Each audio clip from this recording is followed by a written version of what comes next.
Genesis 6, verse 5 to 10, an introduction to the story of the flood. In my previous video, The Nephilim, we studied how the writer of Genesis gives an introduction to the story of the flood.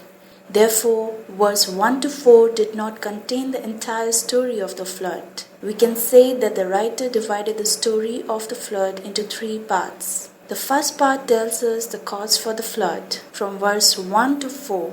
The second part prepares us for the story of the flood, from verse 5 to 10. And finally, in the third part, we see the flood, where the writer of Genesis showed the two following truths. First, the judgment of God, and second, steadfast love of God. In Genesis 6, verse 11 to chapter 8, verse 20. In this video, we will learn how the writer prepares us for the story of the flood. There are two parts. In chapter 6, verse 5 to 7, God sees how wicked man has become. He sees that man does not deserve to exist any longer and will be destroyed. In chapter 6, verse 8 to 10, God sees that there is one good man, Noah. Now let's look into the verses carefully. Genesis 6 verse 5 talks about man's sinfulness. We have already read of this in Genesis 3 and 4. We have to confess that verse 5 of Genesis 6 is true today. We are not what God made us to be. Now verse 6 talks about God's sorrow. In this verse, God is sad because of such wickedness. This is the meaning of he was sorry.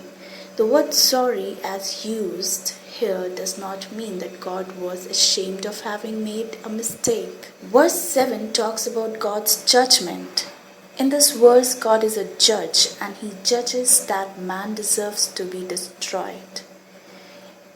It would not be right to think of God as becoming hot-tempered and in that spirit deciding to destroy man. We might perhaps be nearer the truth if we said that God has made the world in such a way that man, by his sinful action, pulls down on himself a weight of destruction. And God desires that this shall continue to be so. For example, any man can break God's laws by refusing to take food, but if he does so, he will bring on himself the destruction of his body. Verse 8, God rescues a part.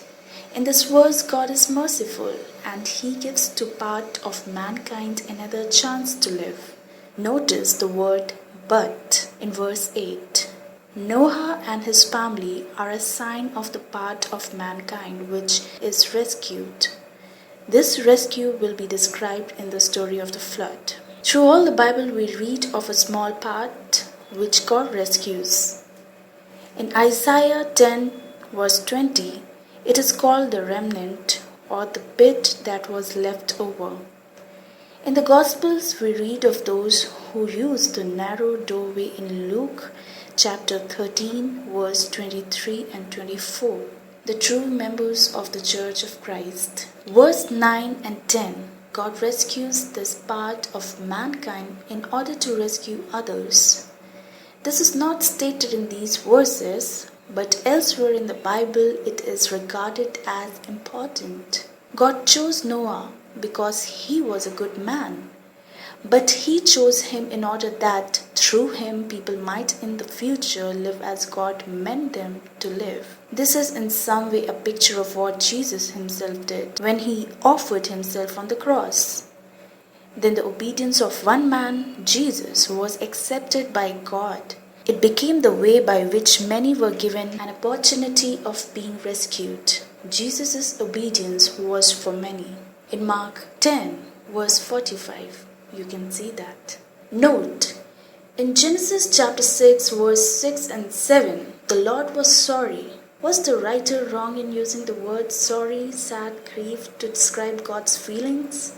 It is true that God's thoughts are not our thoughts, as mentioned in Isaiah chapter 55, verse 8, and that it is a mistake to think of God as if he were a human being.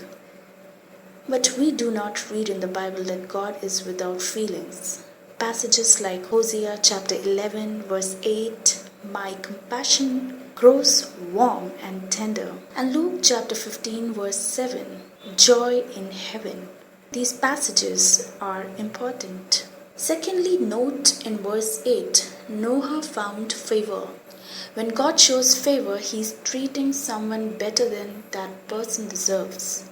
So in chapter 6 verse 8, the older writer tells us that God saved Noah, not because Noah had won his salvation, but because of God's favor, or we can say grace. It seems that the priestly writer was saying something different from this, for in verse 9 he writes that Noah was righteous, that he was saved because he was good.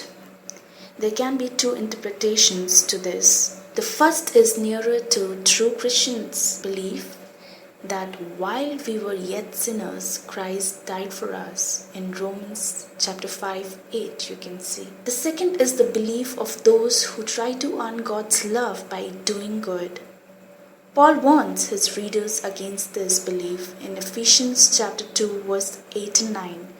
By grace you have been saved, and this is not your own doing, it is the gift of God. Dear learners, before we move to the story of the flood in the next video, I would like you all to have a look at this picture along with the caption and answer to the following questions. Give another example from everyday life to show that God has made the world in such a way that man, by his sinful action, pulls down on himself a weight of destruction.